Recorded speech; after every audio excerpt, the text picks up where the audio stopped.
to another in our series of podcasts about the Bickelhaupt Arboretum, located in Clinton, Iowa. While it is true that arboretums are living museums of trees and woody vegetation, these collections didn't just magically appear. The ideas to create the Arboretum, the physical labor that went into doing all the work, and the enthusiasm and excitement to educate others about the benefits of these plants took the work of people. These tasks have involved not only the Bickelhaupts and their family members, but dedicated employees throughout the years and an army of volunteers. Initially, this started with the Bickelhaupts themselves, who began this public area to give back to their community and educate people about the options that were available to diversify and ecologically benefit their landscapes. During this podcast, we will get to know more about some of the people involved with the Arboretum and get a better sense of why they do what they do for the Arboretum. The Bickelhaupts provided the foundation for this Arboretum from the initial setting up and planning as a non-profit organization with an interest in education to the ways that they taught staff and volunteers to think ahead and be more efficient as they went about the work of planting and maintaining the area. Their daughter, Francie Hill, shares some of these initial insights during these early years of the Arboretum. And they were in their 70s at the time, which is pretty interesting that they would do that. But they also were some of the first people I knew were very conscious of health. And they knew back then that weight and that exercise, these were very, very important. My mom drove the mower well into the start of her 80th year, I think. Wow. She was on the mower in a safe area that David would tell her that she could. She swam every day. She lived to be 97 and swam every day. Man. And they were very frugal that way. They were, back in those days, and we're talking like the late 60s and everything. I like to think 1970 was when the Arboretum sort of started. Yeah. So in the late 60s, they approached an attorney and said, what do you know about nonprofits? What do you know about starting an Arboretum? And at that time, I think once I researched, there was Salvation Army, American Red Cross, and what else? American Cancer Society. There maybe there were very few private. Now there are a lot of them. Yeah. And so he went to Washington and stayed at the Mayflower Hotel and probably was there a week trying to explain to IRS what this was and that there would be a commitment. But it was very new to them. Yeah. To the IRS and everything. Oh, yeah. And it wasn't being a tax dodge because they weren't going to be raising money because they wanted to pay for it themselves. Mm-hmm. So there was a lot of confusion on that. And then they came back and they did get their 501c3, so they were, and then they really felt that they had to do education. And that's when they really got into it as far as, and at my mom and dad's celebration of life, one of the speakers that I lined up was Dr. Hasekus, who's chair of the Professor Emeritus, chair of horticulture, University of Wisconsin-Madison. Mm-hmm. Very well known. And he said he can remember going to conferences and my mom and dad were in the front row and they didn't have tape recorders or anything like that. And they were taking notes and then they'd go out and they'd transcribe their notes. So they were very interested in education. My mom was an education major in college, and so she was very interested in teaching people. And it was hard, Ryan, because people didn't really think of trees as much value. It was a tree. And so to teach them about them, to teach them how to prune, to teach them that if you cut one tree down, Clinton still doesn't know that if you cut one tree down, you have to plant another one. You have to put something to replace it. How do we know what tree to plant? Well, perhaps you might go out to the Arboretum and say, that's a really pretty tree. What's the name of it? Oh, there's the name of it. Yep. And then if you look at the labels, it tells how fast. And years ago, that was done by hand. Like Gutenberg did the Bible. Yeah. You know what I mean? And now they've got a computer there that works off of it, and it's much easier to do. But still important. So my dad is a car dealer, okay? Yep. And one of the things he would talk to people about, in addition to diversity, would talk about maintaining your car, keeping it up to date. Yeah. So at the Arboretum, they might probably had 5 of those little booklets that Hallmark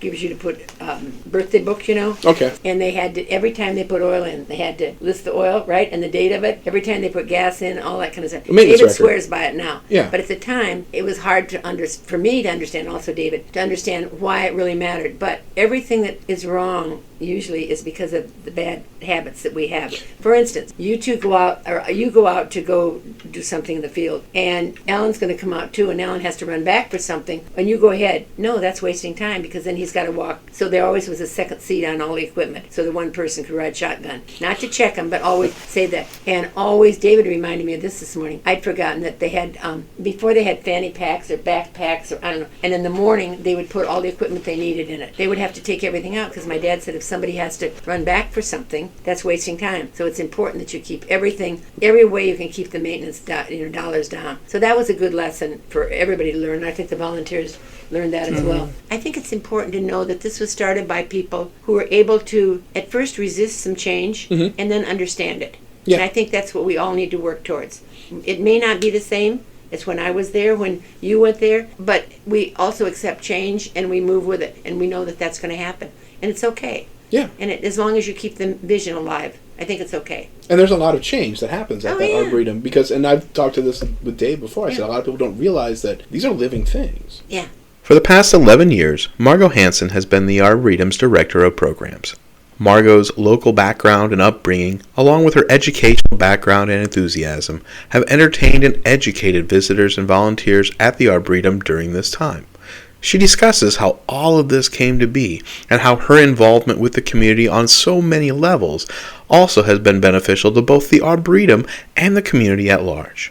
Even though she has recently retired from her position at the Arboretum, the impact she has made not only to the Arboretum but to the surrounding community will be felt for many years to come. I grew up on a dairy farm in Scott County, so I'm really a farmer at heart. Love the outdoors. I went to Pleasant Valley High School, and then after I graduated, I went to a junior college, that's what they were called back then, in Webster City, Iowa. There I received a 2-year degree in horticulture. Being from the farm, I was kind of afraid to go to a big university right out of high school, so I went to the junior college, which was a perfect fit for me. After I graduated from Webster City with a 2-year degree in horticulture, I transferred to Iowa State University, and there I received my 4-year degree in horticulture. From there, my first real job was with the Burpee Seed Company in Clinton, Iowa. I wasn't really happy about having a desk job, but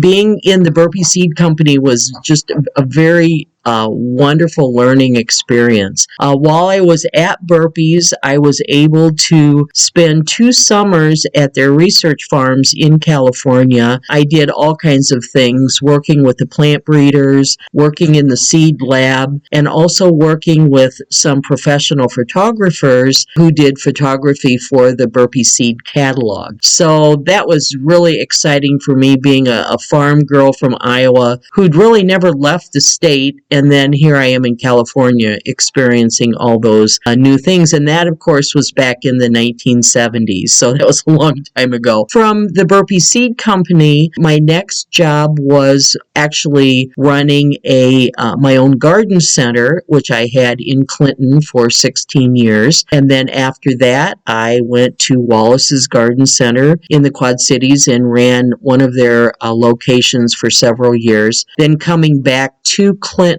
to work the lawn and garden department for the Paul's Discount Store. So pretty much up until then, my whole life was retail garden center. How did you get involved in the Arboretum itself? Well, I had been employed in a retail lawn and garden for probably 30 decades. I always wanted the opportunity to do more teaching, and when the position came open at the Arboretum for a director of programs, this was a perfect opportunity for me to give programs in the community, reach out to people, and help people with their lawn and garden questions, and then also develop some programs for education, especially kids. The elementary schools bring a lot of education to, the elementary schools in the area and the students in the area. Just loved that. And then, of course, wanted to spread the good news that the Arboretum was in Clinton and what we all had to offer. So it was a perfect opportunity. I applied, was fortunately hired, and have been here 11 years. Well, I like the job, number one, because of the education. You just cannot educate people enough in the area of plant material, trees, shrubs, nature in itself. And of course, with the different generations, we start all over, so we have to just keep that process continuing. I also love the job because every day is different. I do answer a lot of questions from the public, and so they come in and you never know what the next question's going to be. be. Also, we get a lot of phone calls, and I do public speaking for different groups just to get out into the community and share the information that we have. Now that we're part of the college, Clinton Community College system, it's even more important that we continue the educational factor as well as keeping the Arboretum live, healthy, working Arboretum that David Horst has done such a wonderful job doing. This job involves a lot of community involvement and organizational involvement with various areas. So what types of community partnerships or organizational partnerships are you involved in as it relates to the job? So actually, people that know me don't realize that when I was young, I was very shy and I didn't do much public speaking. But over the course of the years, I had to develop that. And now I do love going out and talking to the community.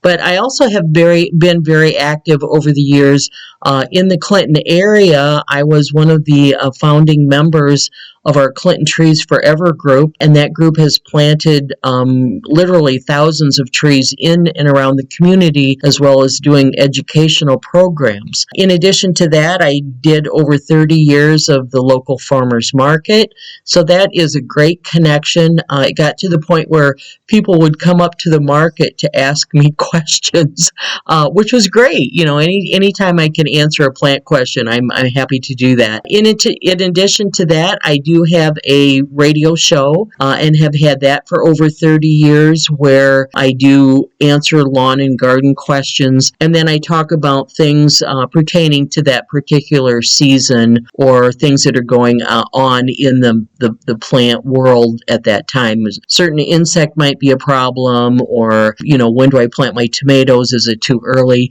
So questions like that. So that radio show has really helped to reach out to a lot of people in the community. Another thing that I have done is I have presented a lot of programs to area organizations, Rotary, Kiwanis, many church groups. If they were needing a speaker, I was always happy to accommodate them and spread the good word. And not just on the Arboretum, about general planting and what the weather and the seasons had thrown us that year. In addition to that, we do get into the monarch butterflies and also the pollinators. So it's not just plants, it's just kind of all of those things that are intertwined that I love to do. I've also done over 20 years of a lawn and garden calendar that is printed locally and is made available through a number of different organizations. As people visit the Arboretum and take in the beautiful plants and collections that can be seen on the grounds, it is more than likely that they are seeing the hard work and dedication of David Horst, who has been working for the Arboretum since 1986. David is currently the Director of Horticulture for the Arboretum, and his love for the outdoors and passion for plants is evident in every collection and planting that can be observed on the grounds. David discusses how he became involved with the Arboretum and a little bit about why he has been here for all these years. My name's David Horst. I'm from Sebula. I've been employed at the Bickelhaupts Arboretum for 36 years. Started here in 1986. So Dave, what interested you in this type of work, and how were you trained, how were you educated, what led you to where we're at here 36 years later? Well, first off, I grew up on a farm, the family farm up by Sebula, and I was always raising the garden, the vegetables, and of course helping my folks farm the farm ground, so I learned a lot in plants and raising plants with the farming. Went to high school, graduated from East Central, and then I attended Muscatine Community College for a year. I got a part-time job here at the Arboretum, attended Clinton Community College after that. Okay, so did you mostly work on plant-type courses while you were there, or just general? General. Just general study kind of Well, stuff? in Muscatine, I was in the conservation program, so there was some plant courses, but there was also fisheries and wildlife courses also. Okay. And then I think some of the most important education I've had was since I worked here at the Arboretum, attending some of the courses early on, but mostly from the people I worked with. Some of the board of directors were professors of horticulture at their colleges, like the University of Wisconsin-Madison, Dr. Ed Haskis, Dr. Jeff Iles, Out at Iowa State? who's the head out at Iowa State. They'd come over and visit the Arboretum for a day and walk the grounds with me and teach me a lot about the plants and locations, and working with Chubb Harper, who's a well-known conifer expert. back in the day. People like that, I think that's... A lot of hands-on training went into the background you have in the past, and some of it's been on the job in the last 30-some years that you've actually been here, and that's been very beneficial to everything you've been doing and able to make sure that you can, you're learning about the specific stuff here at the Arboretum that also can be used in general for a lot of other types of trees and shrubs and things like that. Yes, I feel that's very important, and I've gained a lot of knowledge from it over the years. And some of that was out actually working on the grounds, even with Mr. Bickelhaupt when I first came here. I didn't know anything about pruning lilacs, but he took me out, he was patient with me, showed me how to properly prune them, and that actual hands-on experience is very valuable. It's invaluable, some people would say. All right, are you affiliated with any professional organizations or groups or anything like that? Yes, American Conifer Society. Okay. I've been a member. I'm actually a life member now. Oh. So what do you have to do to become a life member? Pay a lot of money. Gotcha. It's all in the dues, kids. It's all in the dues. But no, that's a wonderful organization, and they have different regions throughout the country. Okay. Like the central region here that we belong to, Iowa's a part of. They have a meeting every year, and they'll have different tours, and so you get to see the local plants growing and what's see what successful. Other people might be doing with their conifers and what you can either take back or not take back, and how it relates to what we're doing here. That's right. Yeah. Okay.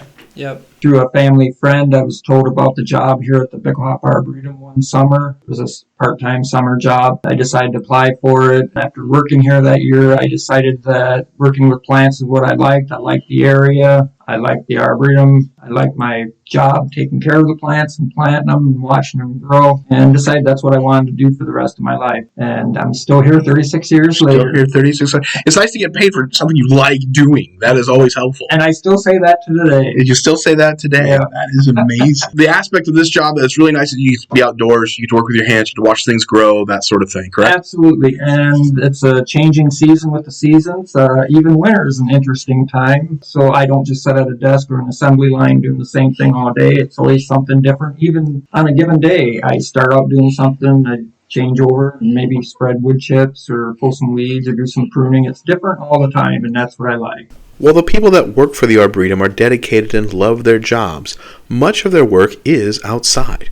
And with that comes the ever unpredictability of Midwestern weather. Through the years, the people and the plants at the Arboretum have had to contend with everything that Mother Nature has thrown their way. David discusses some of the maintenance issues that they have had to be mindful of while taking care of the collections and gardens that are at the Arboretum. Now, in terms of managing this area, what sort of major weather issues have actually affected the Arboretum in the past? Just working at an arboretum and working outside, you deal with weather on a daily basis, of course. But there has been some very serious events that have happened. Some of the major changing of the grounds incidents or life-changing incidents that have adversely affected the Arboretum and the plants growing here are straight line winds in 1996. Okay.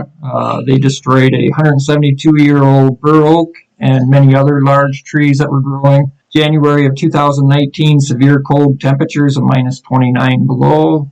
Now, that wasn't a one-day event, though. Those temperatures were, I don't want to say they were every day negative 29 below, but they were sustained for a little bit. For several days. And what effect does that have on some of these plants? Because a lot of people don't realize, these plants are outside, and a lot of them say, well, the tree is dormant. How is that kind of a cold temperature going to affect it? That's correct. We had a lot of severe damage that year. I'm not sure, but I think we had 80-some plants that were damaged by the cold alone that year. And that was part of the problem. If it would have just been a short period of time, it wouldn't have been so detrimental. But it was over several days, or just a little under a week, perhaps, where it was below zero at different time periods. And this long-term cold spell caused a lot of dieback, particularly on our shrubs. Okay. And we had a lot of injury and dieback to the dwarf conifer collection too that year. Now, is that partially because it was cold for so long and then the cold went down in the ground deep enough to actually affect the roots where, when those plants go dormant, they send all that stuff down into the roots for storage because it's usually, I don't want to say below the frost line, but it's at a point where that moderately cold temperatures aren't going to affect it as much, but really, really cold stuff, you get freeze down there, you get crystallization down there, and that really messes up the plumbing, if you will, of that root structure. Is that really what was kind of going on and leading to that dieback? Yes, that was, I would say, I'd attribute that to half of it, and then the other half, because some of the plants did come back from the ground, but the top had died. So Okay. obviously it affected just the top of the plant, the Mhm. crown, where the roots were untouched. So it was both ways, I think. I think both ways happened. And also that year we had a lot of injury from the sunlight reflecting off the snow. Oh, yeah. It was cold for a long period. We had a little dryness going into the winter time. So the conifers that need the moisture throughout the year to keep their needles healthy, with the long snowfall that we had on the ground, it was, I believe we had snow from like December 1st to like almost the end of March. And we had a lot of reflection from the sun off that, which dried out the needles on the evergreens. And then the result is in the spring, in April and May, they turn brown. A lot of people probably don't realize that you know, these evergreens, those needles are actually their leaves, and even though they're nice and thin and they don't look as showy to some people as you might think, they're constantly reflecting in the sunlight and doing their thing, and so when that happens for prolonged periods of time, it can injure them. That's right, yeah. And in many cases, they will survive needle desiccation, but they look for several months until you get new growth from them up. Yeah. Sometimes it takes a couple years if it's severe. Okay. So that was another factor that played in that winter. That was a tough winter for plants and people working out in it. Yeah, and people working out in it. It was that same year. No, it was November of 2018. So it was the year leading up, the fall leading up to the winter 2019 when we had the minus 29. It was in November of 2018. We had a heavy rain followed by 12 inches of wet, heavy snow. And that did a lot of damage to a lot of plants. Mm-hmm. We had hundreds of limbs that came out of the trees and broken out of the shrubs. Required a lot of pruning the following spring and summer. Although it did not kill the plants, it disfigured them. Yeah. Took many years to recover from it. Yeah, because a lot of people don't realize is you put that kind of weight on a plant that can only hold so much as well, and things shear off and break, and it really will affect the structural integrity of some of these plants. And one of the worst affected was the founder white pines that were planted for the screen that we talked about along the north side of the building here. White pines, the heavy load sits on the upper limbs. Pine, of course, is a soft wood, so when it gets too heavy, that limb up at the top of the tree breaks, and it takes every limb that it lands on its way down to the ground. And there were instances where we lost 5 or 6 limbs in a row, where a limb at the top broke and took out and they just one. kept going, almost like an avalanche in some ways, but with woody species just coming down the tree and making a mess at the bottom, but also messing things up at the top in its structure. Because that'll open up new areas that aren't accustomed to that kind of light, even or other things that maybe it'll come back, maybe it won't. If it does, it won't be coming back in the same way as it had. We had many trees that were misshaped the rest of their lives. Yeah, we affect heavy snow. Okay. And it was just the perfect combination, or the perfect storm, where we had the rain first, so the needles were wet, and then we had that wet, heavy snow that did the damage. Okay. Of course, everybody remembers the derecho on August 10th of 2020, with Clinton, Iowa receiving winds in excess of an estimated 115 to 120 miles per hour, which destroyed 28 of our largest and oldest trees and damaged another 70 or so trees. There have been many other events over the years involving strong winds, torrential downpours with the creek flooding out of its banks, extreme cold temperatures. We always hate to have these events and to lose the trees that we've cared for so many years, but it does open up an avenue where we can go in and do some research on new plants and bring them to the Arboretum, plant them. It kind of upgrades the collection in a way. Yeah, and it also shows people, as you plant things or as you have things in your yard or in your area, here's how nature is going to affect them. That's right. And you're not going to have a perfect day every day. It's not going to be perfect and sunny every day, kids. And if you're going to plant this here, realize that these things could happen if we get those kind of weathers. And here in Iowa, you expect anything. That's right. And it teaches us lessons. If we didn't properly prune a tree when it was young and it developed a double leader, for example, with a poor crotch angle where there's a weak spot, as the tree gets older, more weight is on those limbs, and then you get a strong wind like the derecho, and that breaks out and splits the trunk, and the tree has to be removed. Yeah. It could have been prevented if we would have properly pruned it from the start. From the start, yeah. And that's another thing we like to do is show the proper pruning. Mm-hmm. So this is why we do this way. You know, there's a method behind the madness, folks. There's a reason we did it this way to begin with, and here's why. Here's what happens if you don't do it that way. Yeah. You've talked about the weather extremes in terms of the flooding and the winds and the cold. What about the other end of that spectrum? Instead of like the wet, the dry.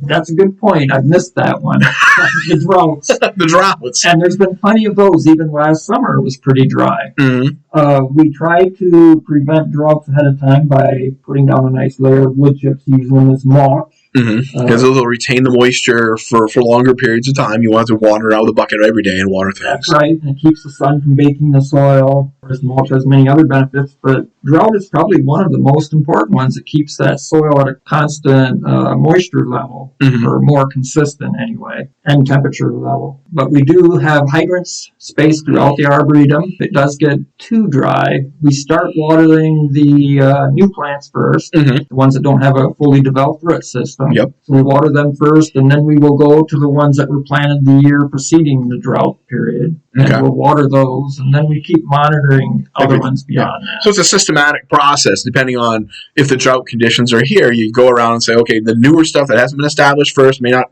be ready for this stuff yet. We handle that. But as you go down the years, you probably get to plants that have, at least if nothing else, have a pretty good reserve system set in. You may not have to do as much with That's those. right. They've got an established root system, and if they're healthy, they can tolerate up to a certain amount of drought anyway. Yeah. Oh, yeah, that spectrum, you probably have those plants that have been around for long enough where while they have been healthy and been here for a while, they may have also been affected by other things that may have lowered their defenses as well, correct? That's correct. Yes, arboretums are collections of living, woody plant material. But it is often the people that plan, plant, maintain, and educate about these plants that really bring life to the Arboretum. This dedication and knowledge about the area also allow the staff at the Arboretum to be better prepared for what Mother Nature throws at us, which allows them to continually show off this jewel of Clinton, Iowa. I would like to thank Francie Hill, Margo Hansen, and David Horst for their time, dedication, passion, and knowledge that they shared with me for this podcast. I would also like to thank Otis Welch for the musical selection.